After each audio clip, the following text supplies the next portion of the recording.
Hi, you're watching CNBC TV18 News Reel. I'm Archana Solanki. Let's get started with our cover story. Batting for the Universal Civil Code, Prime Minister Modi said that the opposition is using the issue of UCC to mislead and provoke the Muslim community.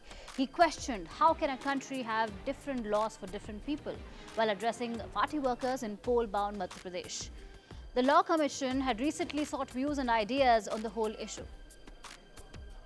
The biggest transaction in India's corporate history will become reality in 3 days. The merger between HDFC and HDFC Bank will be effective from the 1st of July. Shares of HDFC are expected to stop trading on the 13th of July and shares of the merged entity should begin trading from the 17th.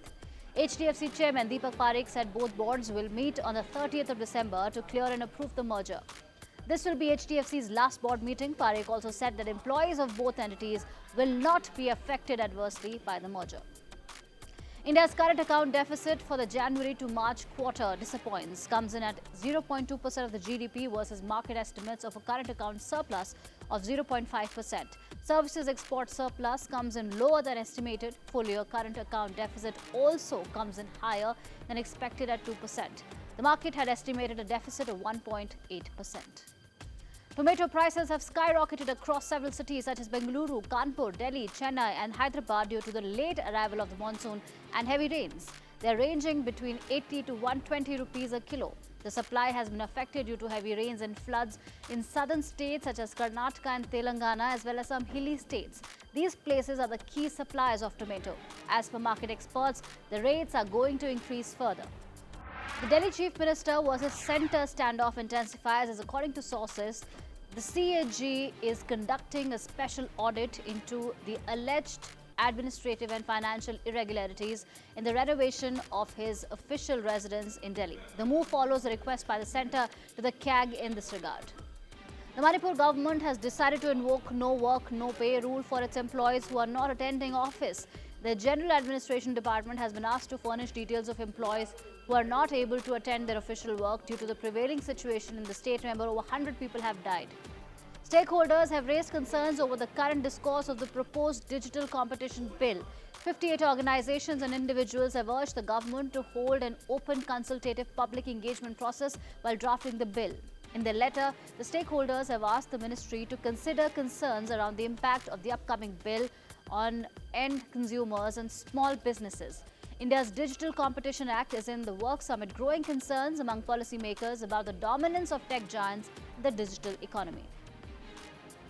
The White House has strongly condemned the online harassment faced by a Wall Street Journal reporter, Sabrina Siddiqui, who questioned Prime Minister Narendra Modi on the issue of religious minorities during a joint press conference with US President Joe Biden in Washington.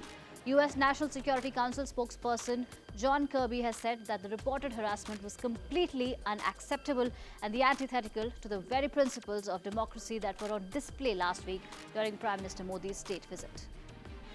Russia has dropped a criminal investigation into mercenary leader Yevgeny Prigozhin and his Wagner group for armed mutiny after President Vladimir Putin pledged to respect a deal ending the rebellion.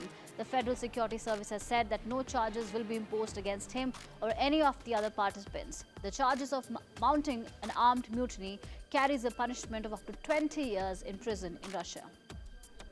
A Munich court has sentenced former Audi CEO Rupert Stadler to 1 year 9 months suspended sentence for 2015 diesel crisis fraud. He is also the first former Volkswagen board member to receive such a sentence. According to the court, the ex-boss was fined $1.20 million, which will be given to the state treasury and charity organizations. Remember, in 2014, Volkswagen admitted to cheating on clean air rules with software that made emissions look less toxic than they actually were. In opposition to the judicial reform legislation, several hundred demonstrators gathered outside Justice Minister Yariv Levin's residence in Israel. The protest is in reaction to the coalition's attempt to adopt legislation that would limit the power of the country's judiciary.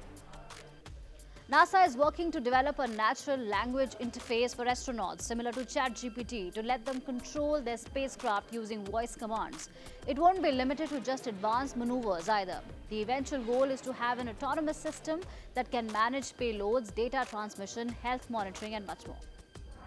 And the schedule for the upcoming Cricket World Cup has been announced. The World Cup will kick off on October 5th with England taking on New Zealand at the Narendra Modi Stadium in Ahmedabad.